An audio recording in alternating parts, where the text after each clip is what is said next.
तल्लाब अज़ीज़, ज़कात के मबाहिस हमने शुरू किए हैं। तो इस सिलसिले में एक दर्स कल हो चुका है जिसमें हमने बता दिया कि किन 9 चीज़ों पर ज़कात वाजिब है और उसके क्या शराइत हैं, कौन से मुतफरिक मसाइल हैं। तो आखिर पे हम आए थे निसाब पे। ये मुख्तलिफ़ चीज़ें जो हैं इनका निसाब क्या होना चाहिए ताकि ज़कात वाजिब हो सके। अगर निसाब तक ये चीज़ें 9 चीज़ें न पहुँच जाएं, निसाब से कम हों, तो ज़कात वाजिब नहीं होती है। तो पहली चीज़ें 4 जो थीं, गेहूँ, जौ, खजूर और अंगूर। अंगूर यानी किशमिश के सिलसिले में गेहूँ, जौ, खजूर और अंगूर। उसमें हमने कहा था अगर ये चीज़ें सिंचाई के लिहाज से कुदरती तौर पर सिंचाई हो रही हो, जैसे बारिश के ज़रिए से, तो या नहर के ज़रिए से, नहर कौन सी है जो ख़ुद ब खुद बनी हुई हो, उसके ज़रिए से, दरिया वगैरह के ज़रिए से, यानी इंसान की जो किसान होगा, किसान के ज़रिए से सिंचाई ना हो रही हो बल्कि खुदाई तौर पर सिंचाई हो रही हो, तो उस सिलसिले में 1/10 यानी 10वां हिस्सा जो है वो ज़कात होगा जब निसाब तक पहुंच जाए। 10वां हिस्सा ज़कात होगा। और अगर डोल के ज़रिए से, कुएं के ज़रिए से, अरहट के ज़रिए से इंसान खुद एक नहर खोदे, उसके ज़रिए से सिंचाई ज़मीन के हो, तो उस सूरत में 10वां हिस्सा नहीं बल्कि 20वां हिस्सा ज़कात होगा। अब एक बात यहाँ याद रखने की है और वो ये है तीसरी सूरत, अगर कभी बारिश से सिंचाई हो और कभी इंसान खुद अपने तौर पर सिंचाई करे ज़मीन की, तो उस सूरत में क्या लागू होगा। चाहे आया 10वां हिस्सा ज़कात होगी या 20वां हिस्सा। तो कहा गया है कि अगर ज़्यादा यानी निस्फ से ज़्यादा बारिश से सिंचाई हो रही हो या कुदरती तौर पर एक दरिया से सिंचाई हो रही हो, निस्फ से ज़्यादा एहतियात मुस्ताहब यह है कि उस सूरत में भी 10वां हिस्सा ज़कात दिया जाए। तो यहाँ तक हम पहुँचे थे। तो अब इसके बाद हम आगे चलते हैं। निसाब हमने कहा था कि 863 किलोग्राम इशारिया 775 863.775 775 ग्राम 775 यानी 863 किलो और फिर पौना किलो। इसके अलावा जब ये निसाब हो जाए तो ज़कात वाजिब हो जाती है। अब हम पांचवें मद पर आएंगे निसाब के सिलसिले में। निसाब की बात हो रही है। निसाब अब तक गेहूं, जौ, खजूर और किशमिश की बात हो गई। अब पांचवा सोना है। सोने पे क्या निसाब है? सोने का, सोने के भी निसाब है, लेकिन एक नहीं बल्कि दो निसाब हैं। नंबर एक, असल में सोने का निसाब ये है कि जब तकरीबन अप्रोक्सीमेटली तकरीबन 70 ग्राम सोना आपके पास मैसर हो, हासिल हो 70 ग्राम 70 ग्राम, तो आपके ऊपर 70 से कम हो, 69 ग्राम हो सोना, ज़कात नहीं है। 70 ग्राम सोना हो जाए, निसाब हो गया तो ज़कात वाजिब होगी। और ज़कात कितनी होगी? 1/40, 40वां ज़कात होगी, उससे ज़्यादा नहीं। 1/40।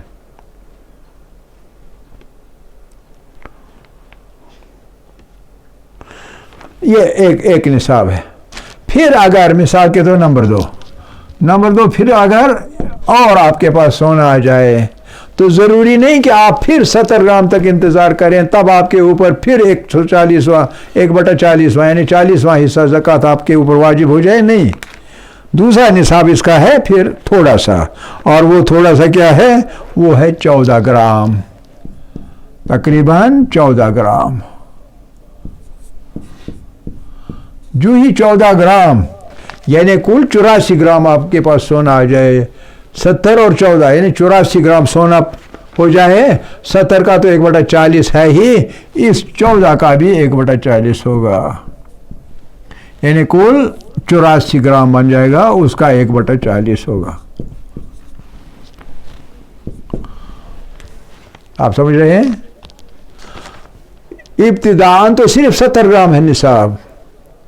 उसके बाद अगर और सोना आपके पास आ गया दूसरे नंबर पर 14, तो 14 का भी ज़कात निकालना होगा। और 14 आ जाएगा, 15 आ जाएगा, नहीं है ज़कात। 16वां आ जाएगा, 17वां, 18वां, तो इस तरह से तब तक नहीं होगा जब तक ना दूसरे 14 ग्राम आ जाए। तो गोया दूसरे 14, तीसरे 14, चौथे 14, इस तरह से 14 ग्राम पर दूसरा निसाब चढ़ता जाएगा और उस पर भी ज़कात चढ़ती जाएगी। 1/40, हाँ, 1/40 ज़कात है 40वां। 100 रुपये का माल हो तो 2.5 रुपये ज़कात होगा, 2.5 रुपये, 1/40 वही होता है।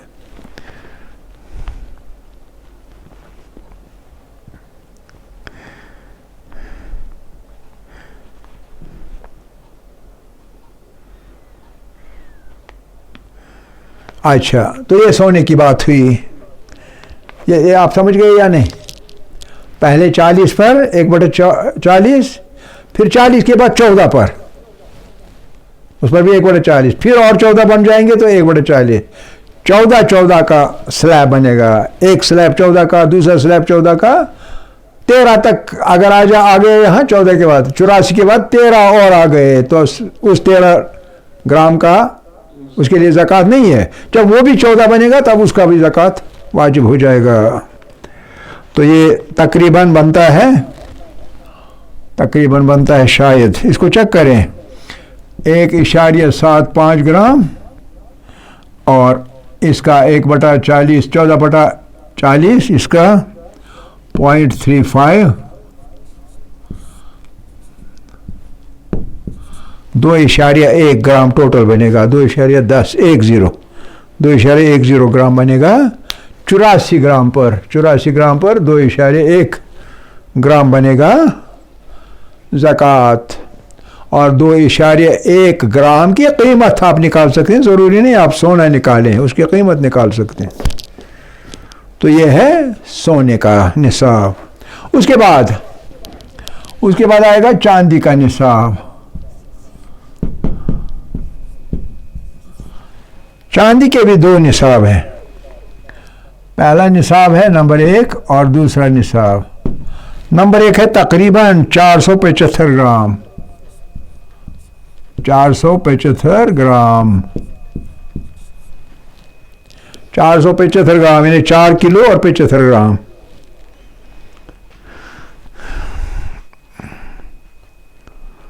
और इसका बन जाएगा तकरीबन 11.875 11.875 ग्राम इसकी ज़कात बनेगा।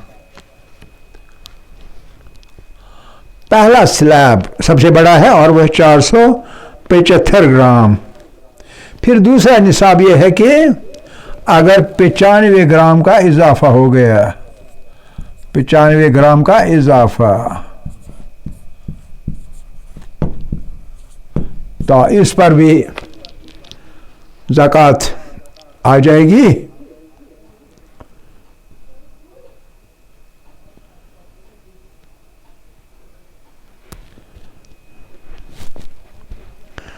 और दोनों का कुल ज़कात होगी शायद 14, इसको चेक करें, 14.25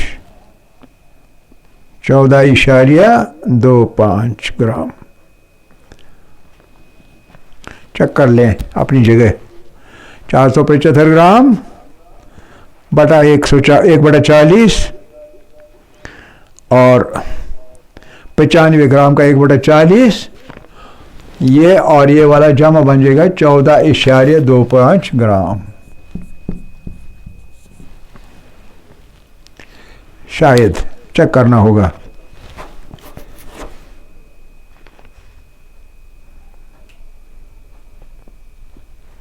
इसका भी ज़कात 1/40। हाँ एक ही है ना, फॉर्मूला एक ही है। करेंसी में हो तब भी वही, यानी सिक्के हों तब भी 1/40।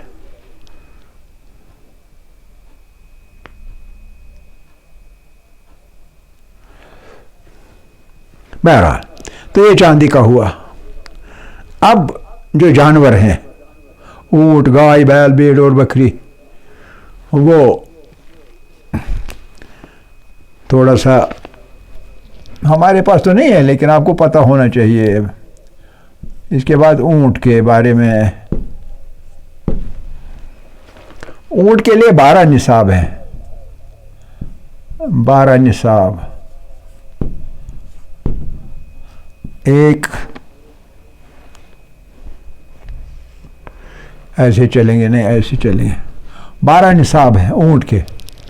आपके पास ऊंट हो तो 12 निसाब होंगे। 12 निसाब कैसे होंगे? नंबर एक 5 ऊंट जब क्या आपके पास हो जाएंगे, 5 ऊंट, 5 ऊंट पर ज़कात होगी 1 भेड़ या बकरी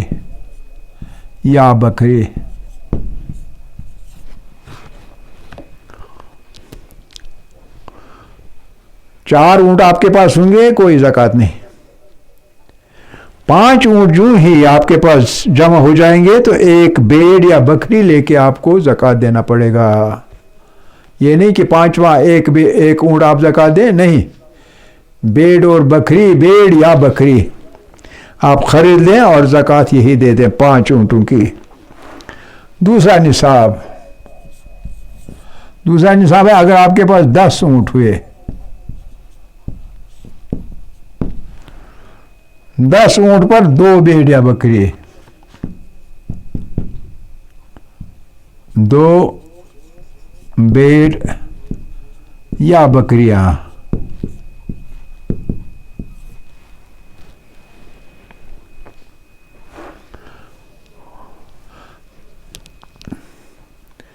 समझ आ रहा है। नंबर 3, तीसरा निसाब यह है कि जब आपके पास 10 के बाद 15 ऊंट आ जाए, 15 ऊंट, 15 ऊंट जमा हो गए, 10 के बाद 11 हो गए, कोई 11वें पर कोई ज़कात नहीं, 12वें पर कुछ नहीं, 13वें पर कुछ नहीं, 14वें पर, लेकिन जो ही 15 हो गए तो 15 ऊंटों पर 3 भेड़ या बकरियां, 3 भेड़ या बकरियां, ठीक है। और चौथा निसाब,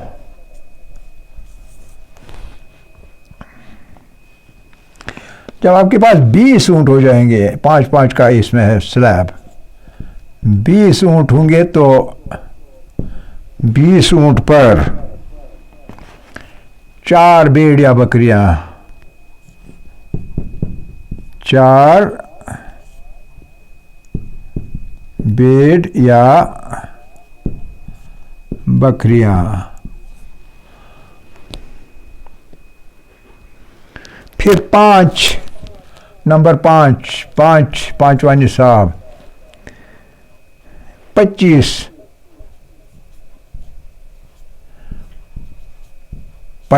ऊंट अगर हुए तो उस पर 5 भेड़ या बकरियां, 5-5 के लिए 1-1 बढ़ रहा है, 5 भेड़ या बकरियां। छठा निसाब,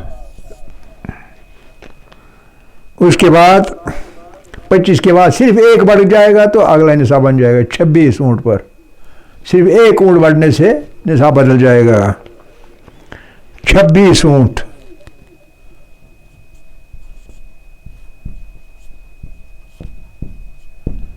छब्बीस ऊंट पर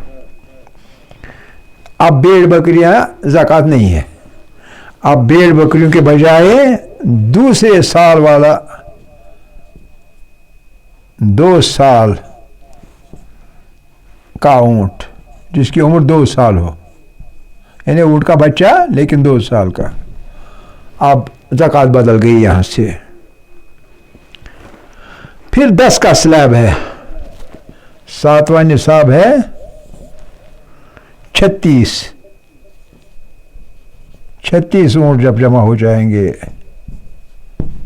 9 ऊंट और बढ़ जाएंगे तो कोई ज़कात नहीं, लेकिन जो ही 36 हो जाएंगे तो उस पर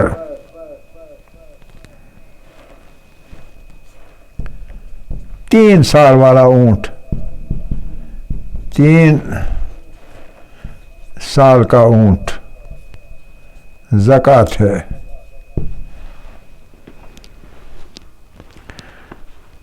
आठवां, नंबर 8,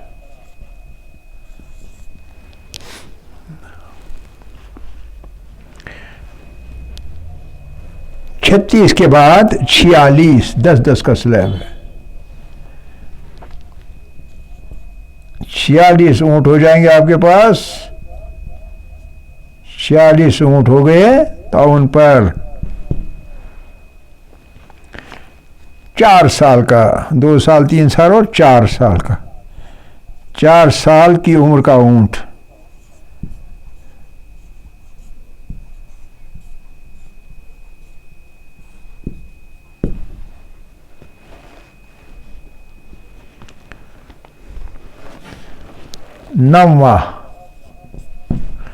नौवां है 61 ऊंट,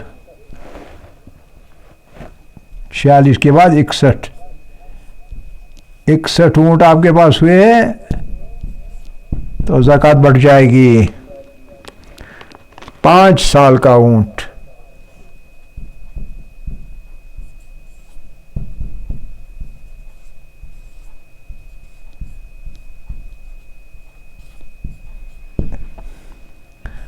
दस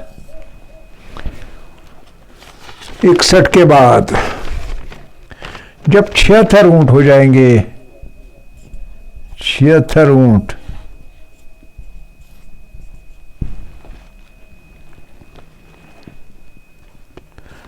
3 साल वाले 2 ऊंट,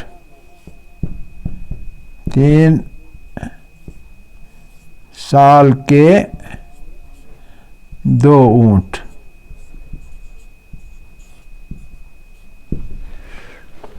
फिर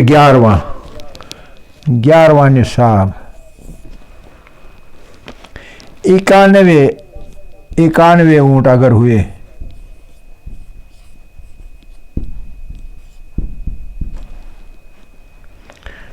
चार साल के 2 ऊंट,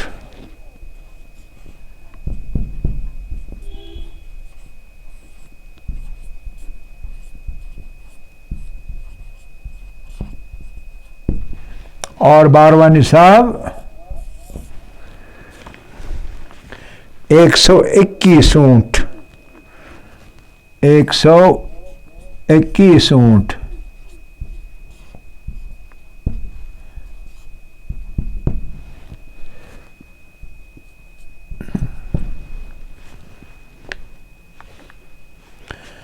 एक 121 या ज्यादा, 121 ऊंट या ज्यादा, 121 ऊंट या ज्यादा। कभी तो 200 हो सकते हैं, 400 हो सकते हैं। 121 ऊंट या ज्यादा। इन पर क्या ज़कात है जी? इन पर ज़कात यह है कि हर 40 पर 30 से सारा वाला ऊंट, हर 40 देखना होगा, पर 3 साल का ऊंट, 3 साल का ऊंट यानी 3 साल की उम्र का ऊंट। और अगर ज़्यादा हो, और हर 50 पर, अगर 50-50 हुई, 4 साल वाला ऊंट, 4 साल का ऊंट ज़कात है, ज़कात है।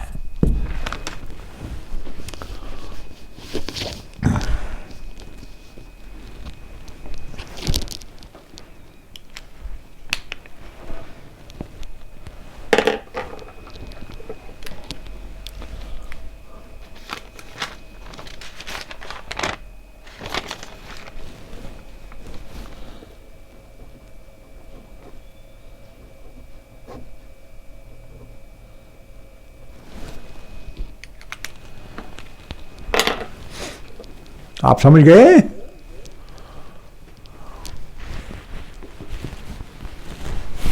ऐसे आप लिखेंगे, अपनी जगह रखेंगे तो एकदम से समझ आएगा सिस्टमैटिकली। कहीं सवाल वगैरह तो नहीं? आखिर दावाना अल्हम्दुलिल्लाहि रब्बिल आलमीन वल्हम्दुलिल्लाहि अव्वलन व आखिरन व ज़ाहिरन व बातिन।